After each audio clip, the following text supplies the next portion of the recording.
All right, welcome back to the last edition of the Age of Ancestry. I'm your host, Wind. We're going to look at the last little bits of data that I scraped together just before the age ended. I was hoping to have a little bit more data. You'll see I posted the Eternal Warriors post with all the kingdoms who went to war. Now, if you'll notice, 7-8 and 8-7 only had one war win, but you know what? They were clearly aware of their capabilities. And you know what? Both of those wars were featured in previous episodes, so you can go back and see what it is they did to earn that victory. I mean, they still won. It is a war victory.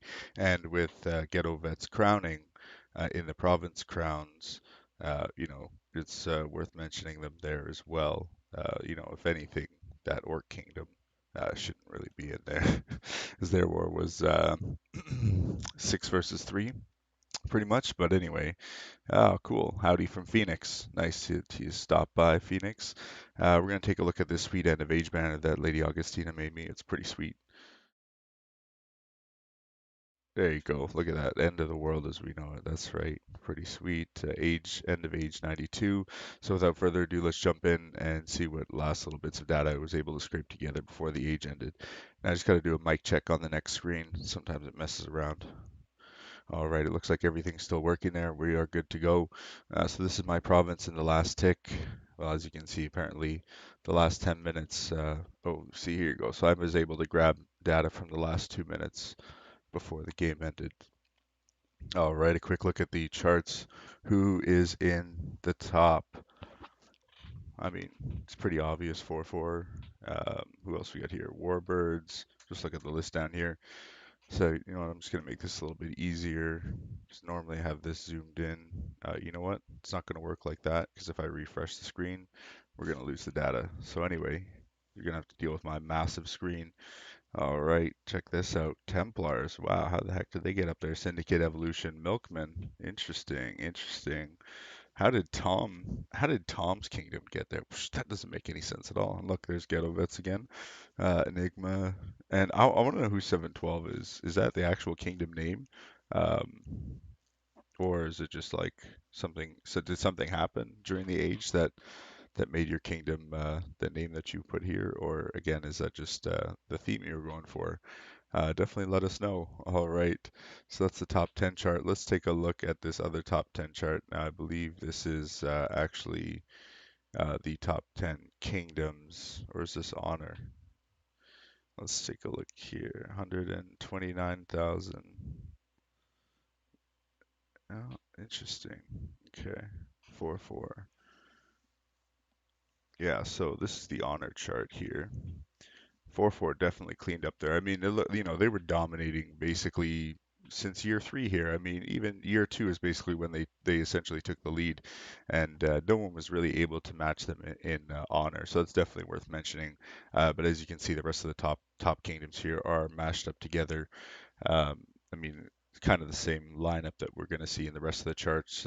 Sway, 4-4, Warbirds, Templars, Evo, Old Timers. Congrats to you guys for getting up there, by the way. Syndicate, Drama Bitch in that kingdom. Not Barco Loco, despite not having the greatest war record. And look who we have here. There is Divinity. That's Persian Cat's kingdom. He actually managed to sneak his way into the top 10 before the age end. Good job, good job. All that inside knowledge definitely pays off. No, I'm just joking.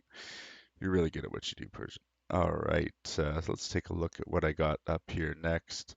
Just some boring screenshots of my province we don't need to look at. Quick review of this survey of the world's races. Some notable things. By the way, the formatting on this page is terrible. David, if you're watching, please do something about this. And this is not the only spot either. I mean, there's lots of runoff and overflow into the other pages. I mean, especially with the ads here. I mean, if the ads weren't here, this would be a different story. But the ads are there, so it's a real pain in the butt. And to answer your question, Green Shields, yes, I did read all the in-game mails. Some of them I did read a little bit too late, so I apologize. To kingdoms especially such as 7-4. for not representing or not, telling all the background story about their war. However, I was planning to do an article about it, which never came to fruition just simply due to time. One thing I wanted to point out here is how few dark elves there actually are. I mean, 20 true-blooded dark elves. If we go down, you got one part avian, three-part dryad, part dwarf, part elf, and only 11 part fairy, which I thought was kind of strange. That would have been a very powerful combination. Not too many people took it though. And if we look across at the rest of Dark Elf, I mean, where are they here? Oh man, this grid is just so brutally big. I mean, you can't even look at them at the same time. But ultimately, only 38 Dark Elves on the part Dark Elf, on the side of it. Dark Elf, I think, should have played like a very important role in your Warring Kingdom setup. And to see so few taken and no really heavy Dark Elf kingdoms, it's a real shame. Also, the gnomes as well. I was hoping to see some more gnomes just for their army and attacking capabilities, but really, there was even fewer gnomes than dark elves. Um, it would have been interesting to see more experimentation from that front. It seems like a lot of avians, orcs, dryads, dwarfs, came up a lot. So I mean, everyone kind of stuck to similar guns. Um, I'd like to see a little bit differentiation in some of the strategies. And, that's partly on Muga as well for not changing the game too drastically, or not changing rituals enough, or not changing war enough. Not, there's so many different things that could be added or changed. But it really, I mean, it takes a community effort, and Cheatsy is doing a great job trying to rally the community with his little spreadsheet there about changes we can make to the game. Now there is something I am currently working on as well, which has been, already more or less set up. It's just, finding the time to get all the Muga staff together so we can do this interview. But, the questions are in place. We do have, it has been reviewed by David, and now hopefully if everybody responds or, at least looks at the information that Cheatsy has provided there, it should help the game a lot in the future.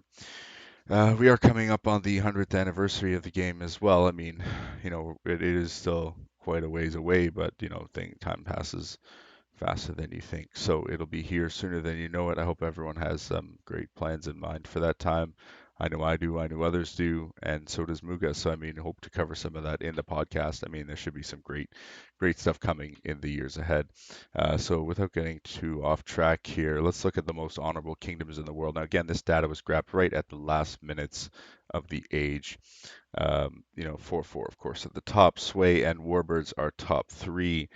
Special mention to Templars, Evolution, the Old Timer Syndicate, Drama Bitch, Divinity, and not Barco Loco. Good job, everyone. Most Honorable Kingdoms in the world is one of the most valuable, I think, crowns in the entire game, especially when it comes to the warring community. You should have a good amount of honor in most cases. I mean, there isn't too many occasions where honor doesn't play a huge role in your victory. I mean, like look how many, wins, for instance, 4-4 had and the honor that they have because of it. Now, I mean, they had some serious professionals on that team who know how to take advantage of certain situations. So it's not entirely surprising that, they were able to scrape up so much honor from all the kingdoms that they ward. It's a great job, everyone there. Let's look at the next one here. Most powerful kingdoms in the world. 4-4 by a long shot. I mean, I was pulling the data, closer to the end of the game again, looking at the comparison using 4-4 as the net worth comparison to everybody else. I thought my data or my script or coding was wrong or something. My syntax was wrong. But in fact, 4-4 was that much bigger than the rest of the world. I mean, look at this. Warbirds is the next biggest syndicate, following right behind them. So congratulations to the top three. Again, special mention to Getovets for only having like 14 or 15 provinces, and they're making it into the top five, like most powerful. I mean, again, they did get the land network, the land individual province crown as well this age. So I mean, that played a part in it. Like they had some pretty big provinces in their kingdom, so definitely worth looking at. Followed, closely behind. Again, special mention to the Milkman Evolution, the Tom Kingdom, drama. the old timers, Enigma. Good job to everybody else who made it onto the list. You see Sway is kind of down closer to the middle here, despite being the War Crown victor. Um, Divinity also, kind of lower on the totem pole. But again, they have a higher honor. I mean, they had some really quality wars where they took advantage of the situation. That's what that means there. So, net worth isn't necessarily everything. You kind of want to stay in range of kingdoms that are, good for you to war. Let's take a look here. Cylinder is giving his monocle man. Thank you, Cylinder. All right, let's go back here. Powerful kingdoms in the world. Let's see who's at the bottom here. Again, one thing I wanted to mention is, I was hoping to get a capture of all the kingdoms' war wins and losses for the end of the age, simply to point out the kingdoms who lost the most. Because there were quite a few. Like there were some that had lost six, seven, eight, or even I think I want to say even nine wars, but definitely eight wars were lost. I think by one kingdom. So I don't know how you could possibly be that bad unless it was on purpose. You guys know what I'm talking about. All right. Let's see. Most powerful kingdoms in the world. Yeah, we already looked at this one. Next one. The most warring kingdoms in the world. Swedish Warlords Epic Alliance. Good job, Sway. Again, we'll have Mansur as a special guest on our show tomorrow, along with many participants from the top kingdoms. Especially those who have reached out to me already, and some who I've reached out to simply through, being part of the news team. So they get direct access to everything that's going to happen generally before it happens, if not a days in advance, at least a day in advance before the rest of the world knows. Again, great job, Sway, coming in at the end and just taking that crown away, and not just by a couple points. Like you took it up to the next level. This is eight. Like you got it up to eight. It wasn't just taking it up to 7.5 or something like that. Great job 4-4, of course, for almost quad crowning this age. Warbirds, great job. You had some really hard fought wars, most of which I think I called losses on. Yeah, you're 7-5, so that explains it.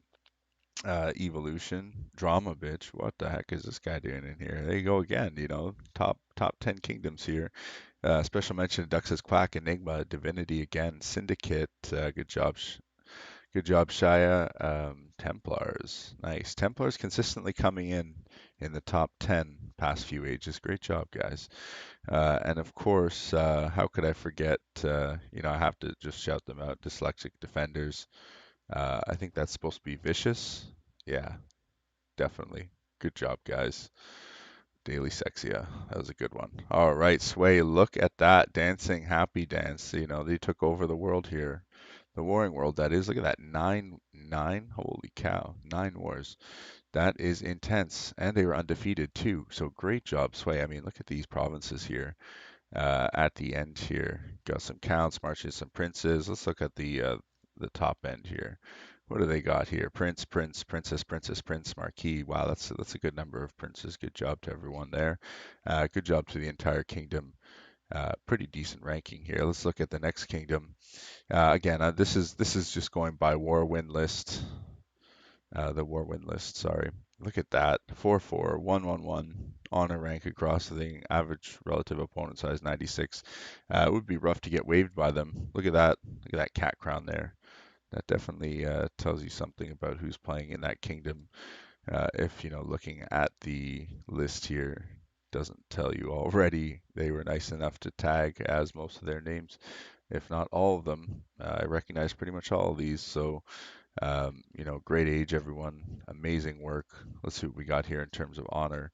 David, why can't I click on nobility going up? Why? Just please, can we fix this as well? Just why can't I do this? Anyway, look at that. Wow, almost half the kingdom is princes or princesses. Amazing work, Saps, for leading your kingdom to this amazing victory. I mean, this is such a strong finish for this kingdom. I mean, aside from the war crown being taken away from them, they basically won the game. I was just going to say hands down, they basically won the game. All right, we can't forget the exalted kingdom of warbirds. This kingdom has some of my favorite players currently playing in it and have been for, some time. I do like this kingdom. and I like their players and their server. It's a lot of fun. Definitely check out the Warbirds server. If you need a link, reach out to Smiles or somebody from Warbirds in the Muga room. They will definitely help you out. And heck, if you want it, I'll give it to you as well. If you want to get into the Warbirds server, just send me a message and I will send you a link to it. Let's take a look at how they did here honor-wise.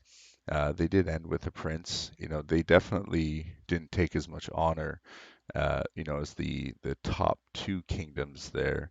But even still, Sway, they had some decent princes and princesses at the end here, but not nearly as many as 4-4. I mean, as I said, 4-4 basically won the game.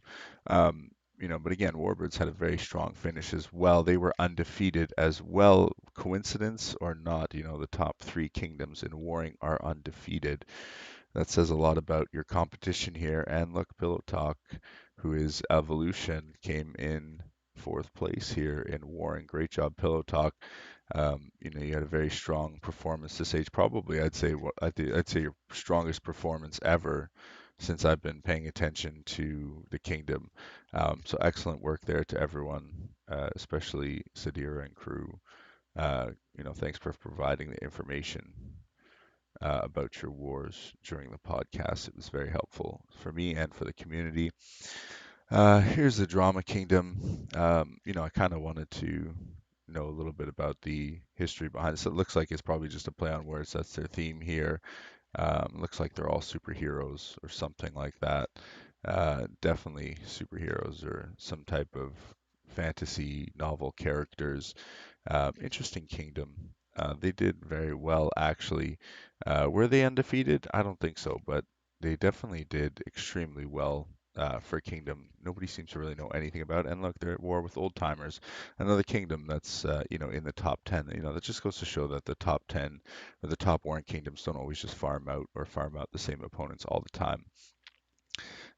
Here we go. Duck says quack. I mean, we've seen these guys before a bunch of times. Always a strong performance. Excellent work. Look at this name, Release the Quack, and that's pretty funny. I mean, how can you not laugh at that? Um, Donald Duck got trumped. That's pretty funny too. All right. Great job to everyone there. Quick look at the honor side of things. Some decent honor up there. In the Warring Kingdoms, as you can see, they're taking a good amount of honor, but the most honor is reserved for the ones at the top who do the most damage, have the most wars, and have a very strong TM wall. It's just what comes with the territory. Enigma, congrats, Enigma. You did extremely well this age as well. I just need to take a quick look at my list here. Let's see. I'm just getting a message here from Phoenix. Drama bitch. Da, da, da. Oh, end of age drama. Everyone knows 712. It's Atlas. Oh yeah, that's right. How could I forget the kingdom that I'm apparently the monarch of as well? Yeah, 712. Oh, that just goes to show you. I've got my answer already. Thanks for watching, everyone. Not Sailor Moon. I'll show you who my province is at the end of this podcast, or whatever's left of it anyway, at this time, compared to the rest of the kingdom. Anyway, great job, guys. Enigma, very strong performance for Enigma as well. I've been saying for a long time they're a kingdom to look out for. Definitely a good war to go up against. It's a lot of fun. I think anyone who wars these kingdoms, they have they have a great time, and it is always a good war. I mean, if you want a good fight and you want to test your skills, kingdoms like this are the ones you want to go after because Enigma's been consistently good for a long time. I mean, could they go up against the top three? Quite possibly, and it's very likely they did this age. And clearly they weren't as successful as the top three. But again, it's really hard to get where those top three are. I mean, it takes a lot of work and dedication and the right players in the right places at the right time. And also a good understanding of the changes in the world and just the game itself. Great job, Enigma. Again, Divinity, Persian, can't wait to have you on the show to talk more about the changes and how you felt they treated you this age. I mean, you took an early loss to Barco. Looked like such a great war, but I mean, clearly that war, after that war, Barco wasn't having the greatest of ages. So maybe you managed to break the Barco machine. Who knows? But apparently they're not Barco anymore. So, it looks like you're having a war here against dyslexic defenders. which, I would think you would have won, I would hope, especially with your understanding of the game, Persian Cat. Wink, wink, nudge, nudge. But that's neither here nor there. We'll definitely talk about that more tomorrow. So great job, Divinity. Also funny location, great location, by the way. I remember when I was playing in Ascension, we had this location a bunch of times. It was great, great location. All right. Here we go, Syndicate. Good job, Shia. I mean, excellent performance this age. Good understanding of the game. This would be a great kingdom to go to if anyone's looking for a relaxed warring home. I mean, he's a very skilled, um, monarch and very skilled war leader. So it's definitely would be a good learning experience for anyone who wants to play like a semi-serious and have a good outcome at the end of the age. Syndicate is definitely a good home for anybody to go to. Definitely check it out if you're looking for a home. Again, great job, Syndicate. Let's take a look here at I think this is the last kingdom on the list here, Templars.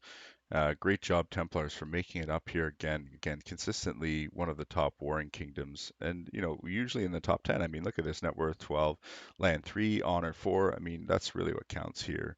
And I like to look at this, but what this tells me is they're really good at bringing their opponents into range. Most likely. I mean, usually when you have this much honor tied in um, to it, that's what this means. However, there was a low war win or a combination maybe of two or three low war wins here, but still, again, they know how to take advantage of that honor. Their net worth kind of shows maybe they had only recently grown. Maybe this war had just recently ended with Legendary, so they were still kind of ballooned up and hadn't filled in their net worth yet. But I'm sure they would have at least tried to before the age ended. I'm sure they could have sped up their end of age just to pump up that net worth to show up a little bit higher in the charts. Either way, great job, everyone there. Let's take a look at the individual province crowns, largest provinces in the world. Now, a quick note on this. This is the last update. However, these charts usually take a little bit longer to update. So I have some bad news for you, Chad Brochill, of 4-4. Unless someone can prove otherwise, it looks as though Ghetto Vets own Buldak, that Skraz has taken the lead inland. As you can see here, this is the very last moment of the age, um, and it is captured here with Bulldog taking in a ton of acres. I mean, where did that come from? He took in about 3,500 acres, so that's some pretty significant attacks there. And at that size, there's not many options. So great job for being able to just take that away at the last second. One less crown technically going to 4-4 in this case. But look at this, 4-4 has the board stacked otherwise. I mean, what did you expect to happen here? These are some of the best players in the game. Okay, so let's go on to the most honorable provinces in the world now. No changes here. Evil Queen, congratulations for taking the individual crown for honor. Well played, well played. Ming not too far behind. If it's all 4-4, and here's Swedish Warlords Epic Alliance just behind them.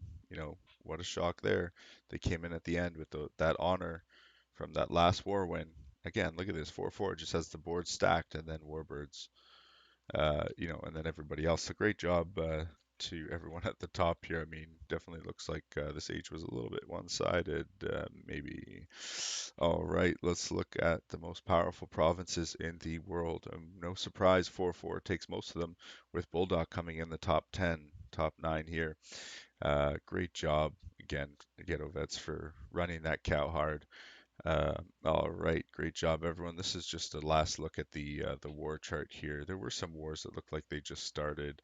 I think some of the data was broken in the game when I took this. Looks like Divinity just went to war with Dyslexic Defenders, Evil Friends, and Themeless would have just gone to war as the age ended. Atlas goes to war with Old Timers, Evolution, and Why Tom quit. I mean, I think I know how that would have ended. That war could have propelled them closer to the top, that's for sure. StarCraft, and the one and only Wolfpack. Well, that's interesting because we got the one and only Wolfpack up here, and we got Wolfpack on vacation mode. How many Wolfpacks are there? That's interesting. Um, may the best Wolfpack win, I guess. Special note about Boltdock's acre gain at the last minute there is actually due to a retail war from the kingdom that actually, was also partially in a science war with as well. So I mean, these two kingdoms are clearly fighting for the cow position at the top here. I mean, the other one was trying to do his best to stop Gedovets as well. So it turned out Gedovets was able to pull just the right maneuvers at the end to take that province crown. So great job, Skraz, for organizing that.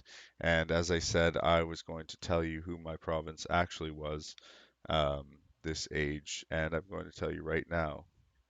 So, as I said, I did not spend most of the age doing anything. Actually, I probably spent a good month, and you can ask Graz and Shadow if you want, doing absolutely nothing, pretty much just sitting idle. And I posted my science a bunch of times in Muga already. I have sitting on about 11 million books, so that's pretty good for getting to cast Rev and Folk.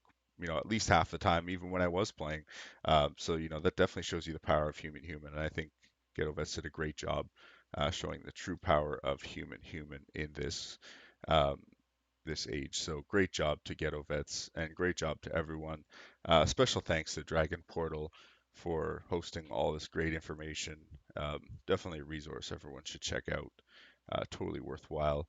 Again, everyone, thank you so much for joining me in this last edition of the Age of Ancestry for Age 92 Utopia News.